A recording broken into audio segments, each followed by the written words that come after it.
Bonjour les enfants bien dormis, c'est papa. Bienvenue dans notre premier podcast de la journée. Bonjour Yoda, j'espère que tu vas bien, lui aussi il a bien dormi. Bienvenue dans notre premier podcast de la journée les enfants, bienvenue dans le 8 heures de la clinique. Allez, chacun prend rapidement un petit café, commencez à courir pour être à l'heure les gars. Faites pas, vous pouvez écouter ce podcast en faisant votre chose, petit déjeuner, café, voiture, courez en même temps. On peut faire deux choses en même temps. Dès que j'ai dit ça, le plus important, on va commencer par toi, Paul Tuta. Il faut faire attention, hein, Paul Tuta. Parce qu'en fait, tu ne sais pas à quel niveau les organes des gens sont branchés. Tu entends, non, Paul Tuta? Parce que comment ça, quelqu'un peut déjà se coucher? Oh, attention, on a amené le Zomlois vers une direction inconnue. Man, moi je suis à 1000 km. Quand tu dis qu'on a amené le Zomlois dans une direction inconnue, ça dit qu'il est ni à la prison centrale, ni à la prison principale. Mon cœur commence à me dire, ben, on l'a amené dans une direction. Tu veux qu'il fasse quoi? Paul Tuta, il ne faut pas faire, tu fais quelqu'un attrape la semaine. Et tout ça, on est à quelle heure? On est peut-être vers 22h, 23h, on veut dire aller dormir. Le gars nous donne la crise. Après, il revient, il dit, bon, calmez-vous. On est juste parti le mettre dans une... Ah, Paul Tuta, ne joue pas avec mon sommeil, mon frère. Ne joue pas avec mon sommeil et les organes des Camerounais. Et toi, l'autre, Goune Sylvie, Toundi, Goune Nambele, Toundi, Goune Za, je vais t'expliquer quelque chose, parce que ça ne sert à rien. Vous les écarts, vous Valsero, quand on va libérer le Zomlois, tu vas faire quoi? Mais vous avez vraiment l'impression qu'on est en train de rire. Quand on va libérer le Zomlois, je vais faire quoi? Quand on va libérer le Zomlois, je vais faire quoi? Ça veut dire quoi? Parce que tu crois que quand il est en prison, là, ça met le riz dans mon plat? Parce que tu crois que quand il est en prison, là, ça met 5 francs dans mon plat? Que quand il était dehors, ça mettait 5 francs dans mon plat? Alors, le matin, comme ça, quand les gens se lèvent, ils n'ont pas bu le café. Il faut vous calmer avec vos expressions. Hein. Tu es là derrière tes moustiques. Ton rêve, c'est que le Zomlois sorte pour que tu viennes écrire sur ma vidéo que Nessa, tu avais dit qu'il ne va pas sortir. Regarde le crevard. Donc, c'est ça la victoire. Ça va mettre l'eau et le courant chez toi. Donc, ça va mettre l'eau et le courant chez toi. Que tu viennes me dire que non, mais ça, tu avais dit que le Zomlois, quand le Zomlois va sortir, tu vas lire, il va faire quoi? Il va venir sauter, maman. Il va venir faire quoi? Quand il va sortir, je vais lire, que l'heure que je lis déjà dans ma vie, il était dedans ou dehors. Vous savez, vous n'allez pas empêcher les Camerounais de ressentir le plaisir de la justice. Vous ne pouvez pas nous empêcher de Yamo, de Ndjoka la justice. Et même si ce n'est pas la justice, il faut savoir que quand il y avait Barabbas et Jésus, et même comme on avait tué Jésus, les populations n'avaient pas l'impression que ce n'était pas la justice. Pour eux, c'était la justice. Pour eux, c'était la justice. Maintenant, quand tu viens encore, tu me dis que, oh, quand il va sortir, je vais faire quoi? Quand je suis sorti, Nessé nous avait arrêté, vous étiez contents. Quand nous on est sortis, il avait fait quoi? Quand il m'a arrêté, moi, avec le président de Moïse Kamto, et plus de 100, 200, 300 Camerounais, ils sont allés nous enfermer. Tu crois qu'ils avaient prévu qu'on devait sortir? Non. Ils avaient tout fait pour qu'on ne sorte pas. Ils avaient tout fait pour qu'on ne sorte pas. Ils ont inventé tout, sali des familles. Sali, vous connaissez la boue qu'on a versée sur la famille d'un mec comme Moïse Kamto? Vous connaissez la boue qu'on a versée sur un mec comme Albert Zonga? Jusqu'à présent, l'homme qu'on appelle le Dieu Alain Fouguer, et le matin, quand j'ai pas bu mon café comme ça, il ne faut pas que quelqu'un vienne frotter l'intérieur de mon ventre. Hein. Parce que franchement, je vous dis que chacun a ses problèmes. Quand je ferme mes yeux, moi j'ai mon pote Bibou en prison.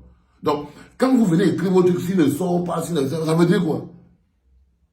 Hein? Quand vous-même, il était assis sur Vision 4, toi à Picoro, toi Parfa ici, toi, l'autre bonhomme s'appelle comment? Et le gars qui frotte le sol, et la danseuse de la FECAFOOT là, qu'on appelle Ernest Obama. Vous étiez assis en train d'inventer des choses sur nous pour qu'on reste en prison. Est-ce qu'on est resté? On n'est pas resté. Ok? C'est-à-dire que 10 mois, on a lutté comme on a pu. Vous avez tout fait pour nous bloquer dans la prison. Et on s'est battu. On a eu la chance qu'on avait un commandant en chef opérationnel. Mais par contre, on avait un commandant en chef, le président de Maurice Kamto, opérationnel. Donc, il nous a sortis de là. Ok? Donc, il faut aussi se débrouiller. Son commandant en chef, c'est Pomba.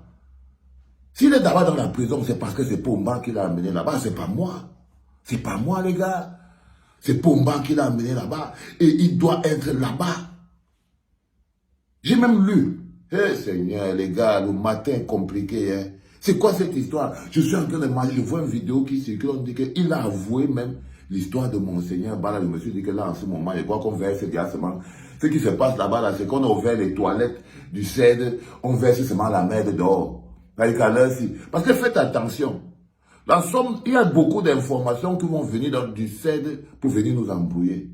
Je ne dis pas en quel moment, mais faites attention. Dès que les toilettes du CED sont déjà ouvertes, la merde est seulement versée dehors. Parce que je n'ai pas compris que c'est lui qui était derrière l'histoire de M. Bala aussi, qui avait dit que je suis dans l'eau. De Monseigneur Bala, je suis dans l'eau, c'est toujours lui. Et non, je ne comprends rien. Je ne comprends rien. Donc, quand toi, donc, les camps, odontoliste, tu te lèves, tu viens te placer devant moi, tu commences à me dire que, non, quand Amougousi, Belinga sort, je vais faire quoi? Mais regarde les problèmes. Et s'il sort, il va me faire quoi? Prenons même le fait qu'il sorte. Prenons même le fait qu'il sorte. Il va me faire quoi? Il va me faire quoi? Non. Faut arrêter de déranger les gens, les gars. Qu'ils sortent ou qu'ils ne sortent pas, pour le moment, il dort par terre comme le commun des mortels. Pour le moment, sa machine de répression est en train de le réprimer lui-même. Même si on le réprime pour combien, et je vous préviens que la chose que vous risquez plus d'avoir, si on croise à Mogodor, c'est un soulèvement populaire. Toi qui viens danser là, il faut que vous compreniez quelque chose, c'est que le peuple camerounais n'est pas, on n'est pas le torchis ou le ballon de quelqu'un. Ce que vous risquez le plus, si vous remettez à Mogodor, c'est que vous vous retrouvez avec un soulèvement populaire. Parce que le peuple ne va pas accepter. Vous croyez quoi? Que c'est des moutons? Vous croyez que les gens qui sont là, qui tous les jours crient à l'injustice, vous croyez que le niveau d'indignation là, c'est pour que vous venez faire votre danseuse? Bon, faites donc. Faites donc. Et puis vous verrez. Et je voulais te rassurer, frère. Toi qui viens me parler là que non. Oh, quand le Zomlois va sortir, je vais faire quoi? Je veux dire, le Zomlois est beaucoup plus proche de se retrouver avec les chaînes au pied, dans la prison de Kondengue, à faire le pingouin, que dehors à se pavaner. Quand on prend les cartes qu'on a en main en ce moment, je peux te rassurer que le Zomlois est plus proche de se retrouver dans la cour de Kondengue avec les chaînes à faire le pingouin. Tu connais le pingouin? Je vais t'expliquer ce qu'on appelle le pingouin, mon petit, pour que tu comprennes. Alors, je venais de passer pratiquement peut-être 4 mois ou 5 mois dans la prison de Kondengue. C'est-à-dire que je commençais à me sentir à la maison. J'avais mes potes qui étaient là, Jason et d'autres gars. On tuait le temps en faisant n'importe quoi. 2 choses que je veux vous raconter. La première chose qu'on a fait pleurer maman d'abord. Et la deuxième chose, quand on m'a mis les chaînes qu'elle doit faire le pingouin. Alors, maman, je lui ai dit que même moi, le fort dans le café, dans le coca.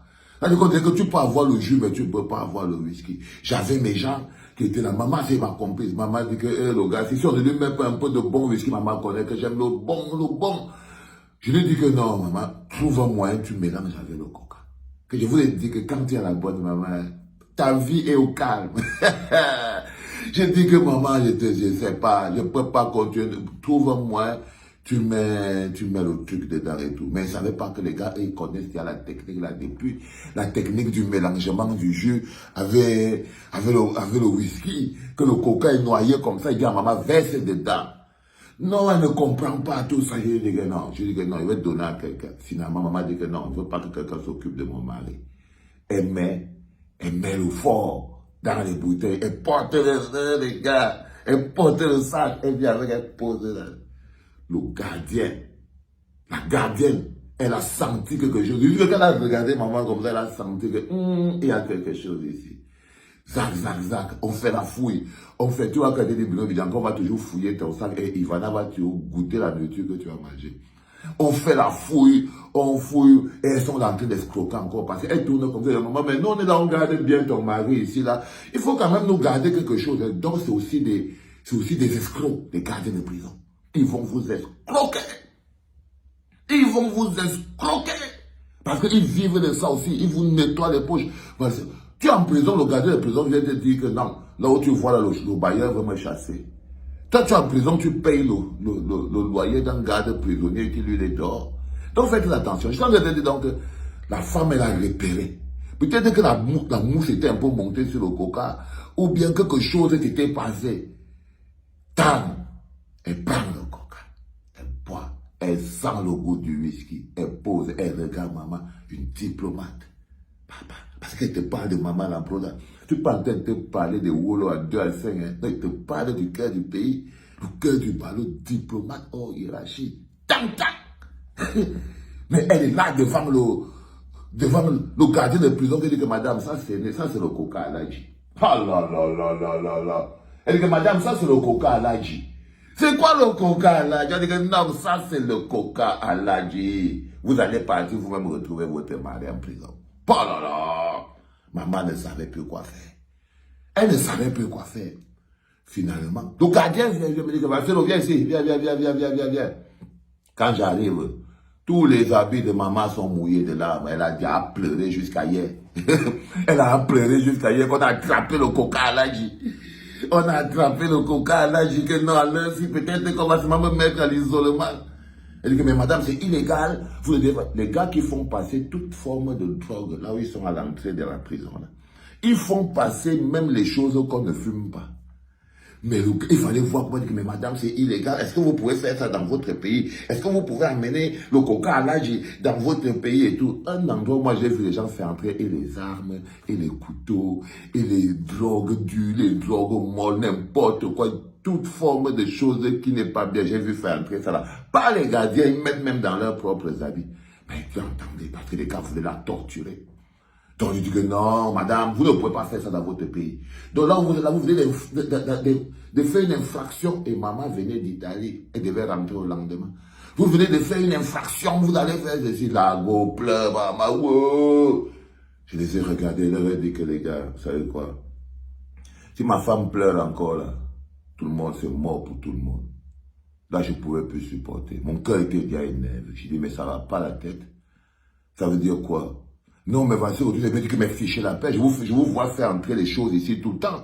Arrêtez de déranger. Là, ils ont compris que j'ai parlé d'un au Camerounais. J'ai dit que non, mais toutes les fois que je vous ai vu faire entrer des choses pires ici, là, ils ont commencé à yamser un peu que... Non, j'ai dit que non, les gars, laissez les gens tranquilles. Derrière, dit que non, il faut quand même qu'on se calme. Tu fais qu'on tue une cale comme ça, c'est pour que je tombe. Donc, vous voyez donc, au final, c'était rien. C'est pour que je tombe. Et tu que la cale sorti le billet de 2000. Un billet de 2000 temps. Le gars a récupéré, j'ai porté mes coca, là, j'ai dit, bisous à maman, elle était traumatisée. Elle est partie. J'ai porté mes deux. Donc, il faut que tu comprennes que ce qui se passe là, c'est pas du n'importe quoi. Je me suis couché sur mon lit, j'ai bu toute la bouteille de coca, là.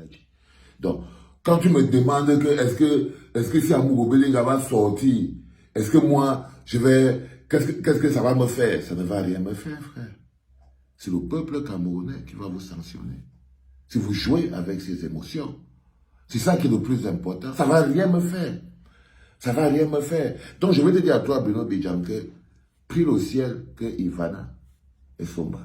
Ivana, elle s'appelle comment? Prie le ciel qu'elle soit bien. Qu'elle ait au moins, comme je t'ai dit, 50% de l'amour qu'elle dit dans son cœur pour toi, là, que c'est vrai, c'est vrai. Et vous ne m'empêcherez pas de Njoka. Vous n'allez pas m'empêcher de hot.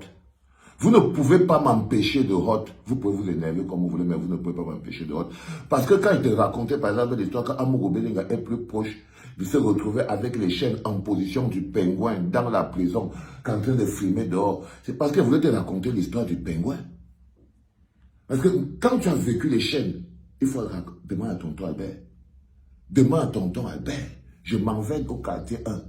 Là-bas, avec mes amis Jason, là-bas on fume n'importe quoi. On est là-bas, on est en train de fumer du n'importe quoi. Ça monte, le n'importe quoi monte. Le nouveau CBDD, le nouveau chef de la cour, il me repère et il commence à me détester. Le nouveau CBDD, c'est-à-dire que le chef de la cour intérieure, il avait dit que je vais avoir la tête du valser aussi. Parce que moi j'étais le patron. Quand je sillonnais la cour de la prison, J'étais comme l'ambulance, hein. Il part comme ça, il part comme ça. Donc, le nouveau CBDD dit que non, le gars la film trop, il va me casser. Il commence à me créer des fausses histoires. Je suis là au calme et tout, je suis avec mon pote Jason, il dit que non, j'ai fait venir mon truc. Parce que on faisait venir. Tout le monde fait venir les trucs. Hein. J'ai fait venir mon truc fort, le coca à l'adji. Je suis allé planquer là-bas. Le CBDD, il savait que mon coca à l'adji était arrivé. Parce que c'est aussi un gardien de prison qui était parti faire ça. Et il leur a dit que donc, dès que Valsero vous se met dans l'illégalité, vous me le signalez. Ah, Bruno Bidjak. Bruno Bidjak. Mais ça, je commande mon coca à l'adji, bien tendu. La tension était là. La tension du coca à l'adji. Quand ça vient là, je m'en vais avec, je grimpe sur le banc, je mets dans le truc en haut, je suis au calme. Je suis au calme. Tant le CBDD me prouve donc que je ne suis plus qu'un matricule. Parce que vous dites que quand tu es en prison, tu n'es rien. Le CBDD, chef de la cour, il ne vaut rien. Mais bon, dans la prison, c'est le patron. Mais dans la prison, le CBDD qui va me torturer. Le gars vient à 3 h du matin. Pendant qu'il dort, il ouvre, il entre dans le truc, il grimpe, il fouille et tout, il dit que non, c'est l'heure de la fouille. Il savait que j'avais le coca à l'adji. Il savait que le coca à l'adji était là. Le gars grimpe, rentre, il monte, il descend avec mon coca à l'adji. J'ai dit, Seigneur, c'est mort, c'est mort. Je ne sais pas si j'étais fâché parce qu'on avait pris le coca à l'adji, ou j'étais fâché parce qu'on avait trouvé le coca à l'adji. J'ai aucune idée, parce qu'en fait, s'il pouvait il me redonnait mon coca à l'adji, ça n'allait pas me déranger. Parce que même si j'ai fait un peu les travaux forcés, mais je pense que j'ai quand même mon coca à l'adji pour boire et tout. Mais bon, le gars, il embarque ma bouteille de coca à l'adji, il se barre avec. Il me dit, toi, tout à l'heure, le ventre m'a fait mal de 5 h à 7 h du matin. Parce que j'attendais. De 3 h à 7 h du matin, je n'ai pas dormi. Je n'avais que le ventre qui tournait, l'estomac qui tourne. Compliqué. Donc, le gars, il me réveille. Finalement, à 7 h, j'ai dit que, oh, parce que le CBDD t'appelle. C'est un peu comme si on te disait que, alors, le proviseur t'appelle, ou bien le maître t'appelle, ou bien ton père t'appelle, ou bien quand tu as entendu. Mais l'appel du CBDD était plus tendu que la voix de ton père qui t'appelle pour te dire que, viens ici, tu sens que toi-même tu avais fait quelque chose. J'arrive chez le CBDD, le gars me dit que, frère, ton cas est mauvais. On doit te mettre les chaînes et te mettre en isolement. Pour le coca à l'adji, il dit que oui, frère, je suis désolé. On doit te mettre les chaînes et te mettre en isolement. Et la malchance, c'est que si jamais on ne s'arrange pas, on a dit qu'on va faire ton transfèrement en fou. Parce que le transfèrement, c'est la tension encore là-bas. Hein. Le transfèrement, c'est la tension. C'est-à-dire que quand si le régisseur est fâché avec toi, il t'organise un transfèrement en fou. C'est-à-dire que si tu es assis dehors, en train de jouer au Damien ou au Songo comme ça, là, ton ordre de transfèrement vient. Même entrer dans la cellule pour prendre tes affaires, tu ne peux pas. Donc, j'étais assis dehors en attendant, je comprenais parce que on va me prendre m'emmener en fou. Mon dossier est ici au ministère. Je suis allé voir tonton Albert. Les larmes, j'ai pleuré, les gars. C'est là où tout le général s'est effondré. Transfèrement en fou, je ne savais plus quoi faire. Le cœur est descendu, tout le muscle est parti. J'ai commencé à pleurer. Que, ouais, Seigneur, maman va venir me voir en fou. Comment? Patati, patata, j'étais comme ça. Je dis que, voilà, ce système veut tuer un homme qui ne comprend pas, il ne comprenait rien. Je ne vais pas voir tonton Albert. Parce que l'homme que vous voyez que tonton Albert Zonga, c'est le grand frère du charisme. Il y a le charisme à 2 bas. Tonton Albert, c'est le grand frère du charisme. J'allais voir tonton Albert. Tonton Albert me dit, mais ça se passe comment, nanana. Le gars vient avec, pendant que tonton Albert est en train de gérer le truc, le gars il vient avec les chaînes.